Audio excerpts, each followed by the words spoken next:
안녕하세요, 브라질의 손영수입니다. 오늘의 주제는 바로 많은 분들이 요청하신 브라질 축구에 대한 이야기입니다. 구독과 좋아요, 더군다나 댓글은 저에게 큰 힘이 됩니다.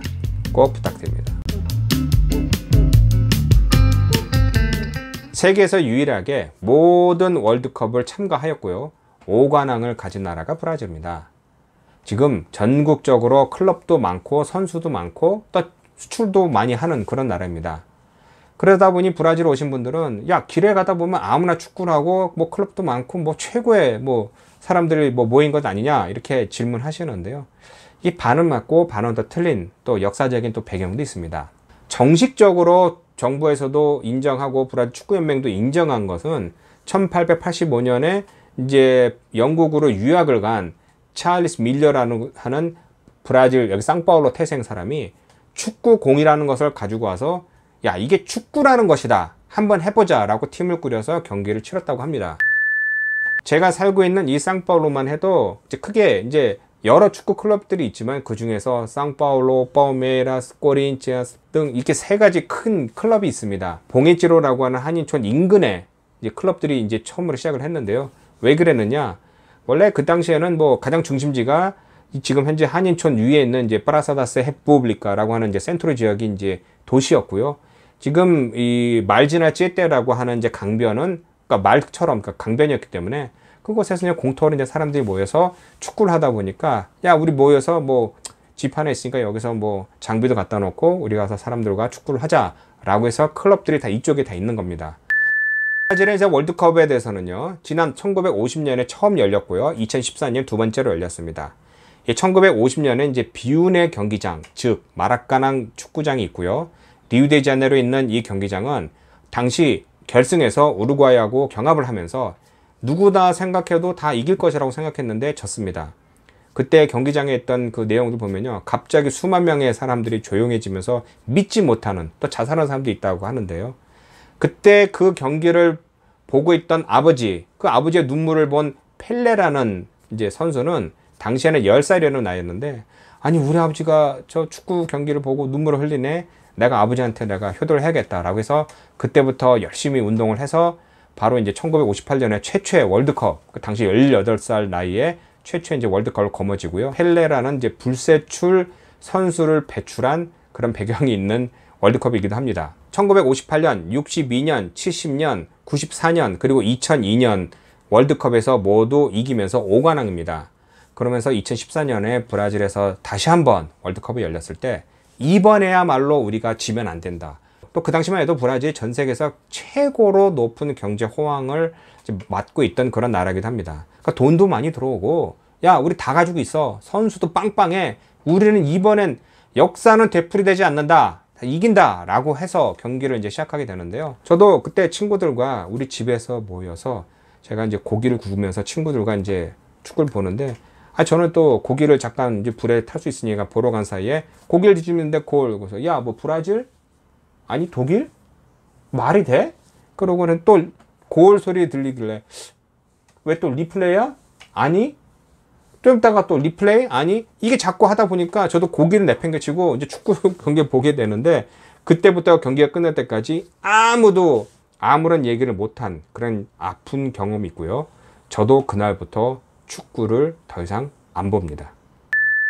외국에서 보는 시각은 브라질 축구 경기장 많으니까, 사람 많으니까 그냥 그 자리에서 바로 축구가 열렸으면 되지 않느냐, 뭐 이렇게 말씀하셨는데 그게 아닙니다. 80년대부터 브라질에 있는 경기장들은 다 오래됐고 신축한 경기장이 없었고요. 전부 다 낙후됐고 안정성에도 문제가 있던 것이었습니다. 월드컵을 유치하면서 전국적으로 공항도 놓고 땅도 뭐 넓히고 길도 넓히고 뭐 여러 가지 아이디어를 냈는데 전부 시행된 건 아니고, 월드컵을 유치하기 위해서 몇 개 주요 경기장만 만들고 지방에서 이제 열리는 경기장은 아직까지도 공사가 안 끝난 것이 많습니다. 경기장도 운영도 어떻게 했는지 모르고 또 이렇게 결승에도 못 올라가고 좌절되면서 그때부터 이제 브라질에서는 또 뼈아픈 또 역사가 되풀이된 것이라는 악몽이 된 것입니다. 축구라는 게 전문성을 띈 것입니다. 그러니까 저도 기억나는 게 90년대만 해도 한국에서 온 선수들과 인터뷰도 하고 뭐 여러 가지 뭐 사람들과 만나면 모이면서 제가 축구 클럽 팀을 또 모시고 또 경기장도 가고 했는데요. 이게 전술적으로나 뭐 이런 그런 기술적인 문제보다 여기는 뭐든지 분업이 잘 돼 있어서 완전 한 팀이 다 꾸려져서 뭐 마사지 하는 분, 옷 챙기는 사람, 뭐 여러 가지 나누는데, 한국만 해도 그 당시만 해도 거의 모든 선수들이 혼자 다 하고, 빨래도 다 하고, 뭐 모든 걸 다 챙기고 하는 시스템이었기 때문에, 그때만 해도 브라질에서는, 야, 한국은 뭐 저래가지고 누가 선수가 뭐 제대로 뛰겠어? 먹는 것도 저거밖에 못 먹어? 뭐 이랬는데, 브라질은 그런 건 시스템은 많이 활성화되어 있던 거죠. 근데 안타까운 점은, 유럽 같은 경우는 이제 국민 소득이 높아서 그런지 선수들에게 주는 지원금도 많이 들어가고요. 또 클럽 같은 경우는 이제 이익을 많이 남기는데, 브라질은 이제 이 클럽이 개인의 소유가 아니라 완전 클럽입니다. 그러니까 그 클럽에 제가 이제 회원 등록을 해서 어느 정도 시간 지나고 또 이제 어느 정도 이제 그 회원 이제 자격을 얻게 되면 이제 자꾸 이제 올라가게 되면서 이제 축구 이제 운영에 들어가게 되는데요.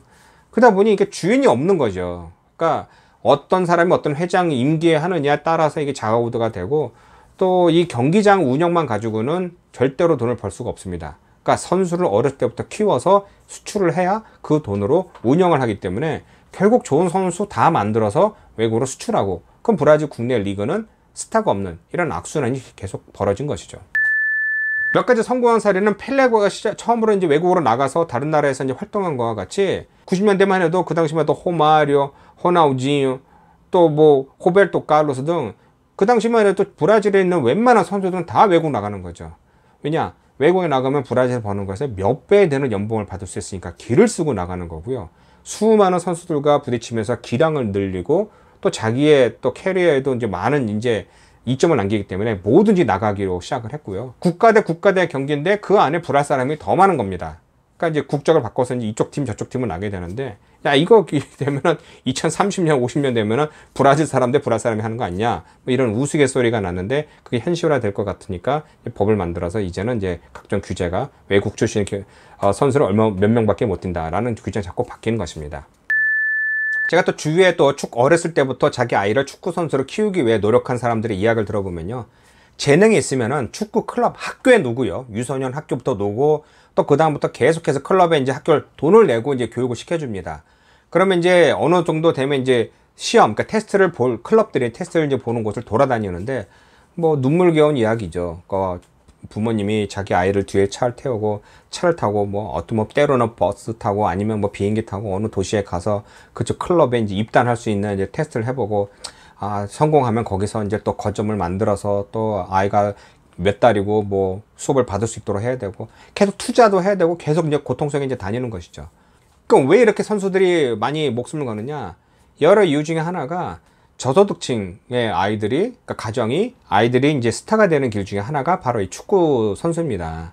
그러니까 다른 방안이 있든가 교육을 통한다라든가 돈을 벌 수 있다라든가 하면은 이게 많이 뭐 그쪽으로 나가겠는데, 그런 것이 아니다 보니까 죽자 살자 축구 선수가 돼야지 우리 집안이 살 수 있다라는 것은 이제 그 아이에게 모든 기대를 거는 것이죠. 그렇게 이제 유소년 아이들의 축구 선수를 키우는 이제 학교들이 운영이 되면서 기술도 늘고 많이 알려지자, 한국에서도 이제 90년대부터 이제 엄청나게 이제 많은 사람들이 와서 이곳에서 거점을 잡고 이제 공부를 하게 된 것입니다. 저도 이제 90년대부터 주위에 있는 이제 사람들이 연락을 해서 뭐 학생을 보낼 테니까 좀 도와주세요. 뭐 친척 통해서도 뭐 연락 오고 했는데, 저는 벌써 이제 그 당시에 이제 제가 말씀드린 게, 이 아이들한테는, 아니 그 10대 되는 아이들이 여기 와서 말도 모르는 곳에서 어떻게 먹고 살면서 뭐 학교 안에 뭐 공부 제대로 안 되는 거죠. 인성 교육도 안 되고. 그러니까 어려움이 있을 것이다 라고 해서 이제 제가 말린 케이스도 많은데, 실제로 이곳에 와서 공부하는데 이것도 저것도 안 되는 경우는 진짜 인생 망치는 거죠.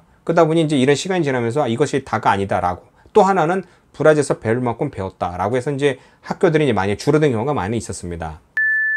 한국에서 유소년들이 이제 유학 축구가 이제 많이 줄어든 것과 같이 이 브라질에서도 어느 정도 선수들이 있으면은 조금이라도 기량이 있으면 내가 뚫고 들어갈 텐데, 너무나 많은 사람들이 축구에 목숨을 걸다 보니까 이게 부모나 아니면은 그 선수가, 학생이 이제 어느 정도 이제 깨닫죠. 내가 어디 테스트를 하러 몇 년 다녔는데 알고 보니까 내 기량이 이 정도밖에 안 된다. 난 더 이상 갈 것이 아닌 것 같다라고 해서 이제 포기한 경우도 제가 봤고요. 아니면 거기에 대해서 목숨을 거는데 결국은 프로 테스트 입단도 안 되고, 그럼 나왔는데 공부는 못했고, 그럼 이제 뭐 이것저것 안 되는 경우도 상당히 있습니다. 축구는요, 다 좋아합니다. 누구나 좋아하고 쉽게 볼 수 있는 것이고, 목숨을 거는 경우도 많습니다. 우리가 아는 것처럼 뭐 훌리건 뭐 이런 거와 같이 클럽과 클럽끼리 이제 경기 열어지는 날은 뭐 서로 길에서 만나라든가 이동 중에 서로 뭐 싸움도 나고 그 문제가 많기 때문에 이 브라질에 오셔서 만약에 누가 뭐 축구 클럽 누구 좋아한다 그러면 함부로 내가 어느 클럽을 좋아한다라고 색깔 내면 안 됩니다. 그러니까 색깔별대로 또 이름대로 또 서로 이제 갈라지는데 멀쩡하게 있다가도 나중에 축구 때문에 굉장히 이제 안타깝고 좀 싸움 나는 경우도 있으니까 웬만해서는 난 그냥 브라질 국가대표, 그러니까 셀레송 브라질레로만 좋아한다 라고만 얘기하시면은 웬만해서는 넘어갈 수 있는 그런 상황이 될 것입니다. 어쨌든 오늘은 여기까지입니다. 축구에 대해서 간단히 이렇게 설명드렸고요. 또 궁금한 점이 있으시면은 언제든지 저한테 연락 주시면은 제가 그 주제를 선정해서 여러분에게 공유하겠습니다. 다음에 좋은 시간에 여러분과 또 만나겠습니다. 고맙습니다.